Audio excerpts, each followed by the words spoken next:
শুধু সলিমুল্লাহ খান ছাড়া বাকি যাদেরকে পুরস্কার দিয়েছে কেউ লেখক না। বাংলাদেশের সাহিত্যকে স্বাধীন করেছে হুমায়ুন আহমদ। আমাদের বুদ্ধিজীবীরা বুদ্ধি বিভ্রাটে জাতিকে বিভক্ত করে রেখেছে। খুবই প্রাণবন্ত। অপপ্রচারের পরও বইমেলা গতবার চেয়ে ভালো বেশি জমেছে, অনেক প্রাণবন্ত বইমেলা। তবে বাংলা একাডেমির ব্যবস্থাপনা ভুল ছিল। বাংলা একাডেমি যে কাজটি বারবার অতীতের মতো কিছু দুর্নীতির কাজ করেছে, সেটি হচ্ছে শুধু সলিমুল্লাহ খান ছাড়া বাকি যাদেরকে পুরস্কার দিয়েছে কেউ লেখক না। আমার 150 বই আমার মেম্বার পর্যন্ত করে না বাংলা একাডেমির। এই হলো দুর্ভাগ্য। আমার ইতিহাস, দর্শন, কবিতা এবং বিভিন্ন বিষয়ের উপর 150টি বই রয়েছে। দুর্ভাগ্য, আমাদের কোনো কাজে একটা লেখক আড্ডায় পর্যন্ত বাংলা একাডেমি ডাকেনি। একটা লেখক আড্ডায় পর্যন্ত ডাকে না, কিন্তু পাঠকেরা আমাকে মূল্যায়ন করেছে। গত বছরও প্রায় 500 বই আমি মুরুগ উন্মোচন করছি, এবারও 500-র উপরে বই মুরুগ উন্মোচন করছি। অর্থাৎ 70% বই টোটাল প্রকাশিত বইয়ের মধ্যে মুরুগ উন্মোচন যত বইয়ের হয়েছে তার মধ্যে 70% বই আমি এককভাবে মুরুগ উন্মোচন করছি।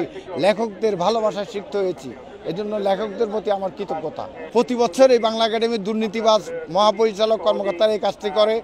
প্রতি বছর একজন বিশিষ্টজনকে পুরস্কার দিয়ে বাকি মোট 16 জনকে পুরস্কার দেওয়া হয়। এবার 7 জনকে বিভিন্ন ক্ষেত্র ভাগ করে 6 জন 4 জন করে অনেক পুরস্কার দেওয়া হয়েছে বিভিন্ন সংস্থার নামে, বিভিন্ন ব্যক্তির নামে। টোটাল 16 জনকে পুরস্কার দেওয়া হয়। একজন বিশিষ্টজন, 2 জন বিশিষ্টজনকে দিয়ে বাকিগুলো অযোগ্য অসাহিত্যিকদের কাছে পদকগুলো বিক্রি করা হয়। এবারও তাই করেছে। ভালো মেয়ে কালো মেয়ে ভালো মন, কালো মেয়ে ভালো মন, এটা বই বাজার প্রকাশনী প্রকাশ করেছে।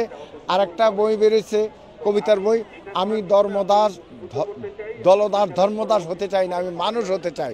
যে বইটিতে 2011 সালে লেখা কবিতা দিল্লি না ঢাকা, যে কবিতাটির জন্য জেল কেটেছে, সেই কবিতাটি সেই বইতে আছে।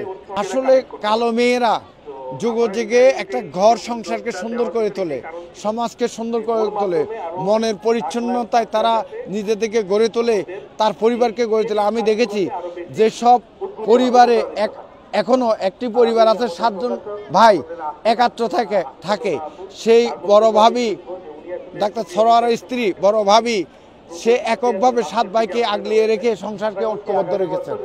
এটা কালো মেয়ে, খুব সুন্দর মহিলা না, উনি কালো কিন্তু তার মনটা খুব ভালো।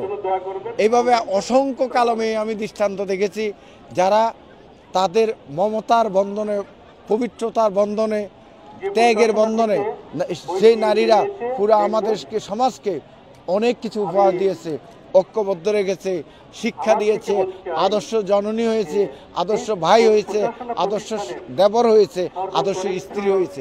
এই জন্য কালো মেয়েরাই যুগ যুগের পরিবারকে শান্ত করেছে, সুন্দর করেছে, ভালোবাসাময় করেছে, মমতাময় করেছে। আমার জানা মতে আমার একটা কবিতা বই নিসর্গ নীলিমা, এটা 7 বার ছাপা হয়েছে বঙ্গ প্রকাশনীতে, সরি ওটা কুমারী হাট, ওটা এখন বিক্রি শেষ, আবার ছাপছে। আরেকটি বই শুধু আমার জানা মতে 400 কবিতার বই বিক্রি হয়েছে, সভা প্রকাশনী প্রকাশ করেছে, সেটি হচ্ছে নিসর্গ নীলিমা। কবিতার বই এত চলে এই সময়ে বিশ্বাসযোগ্য না। আপনারা খবর নিলে দেখতে পাবেন সভা প্রকাশনীতে এই মেলায় 400 বই চলেছে নিসর্গ নীলিমা কবিতার বই। হুমায়ুন আহমদ ভারতীয় সাহিত্যের আধিপত্য থেকে বাংলার সাহিত্যকে মুক্ত করেছেন। হুমায়ুন আহমদ যদিও কিছু বিষয়ে জাতিকে ডিভাইড করেছেন, তারপরে বাংলাদেশের সাহিত্যকে স্বাধীন করেছেন হুমায়ুন আহমদ। আহমদ ছফা বাংলা একাডেমিতে বিদেশি বই বিক্রি নিষিদ্ধ করার ব্যবস্থা করেছেন। আহমদ ছফার বই তো প্রচুর চলে, জীবনমুখী এখানে প্রবন্ধ নিবন্ধ আছে, হুমায়ুন আহমদের বই চলে। সমাজ নিয়ে তিনি ভেবেছেন, মানুষের জন্য তিনি ভেবেছেন, মানুষের জীবনচিত্র এঁকেছেন গল্পে।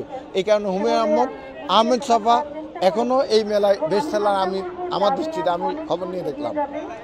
পাঠকদেরকে বলতে হবে যে ইতিহাস, গবেষণা, দর্শনমুখী বই পড়তে হবে।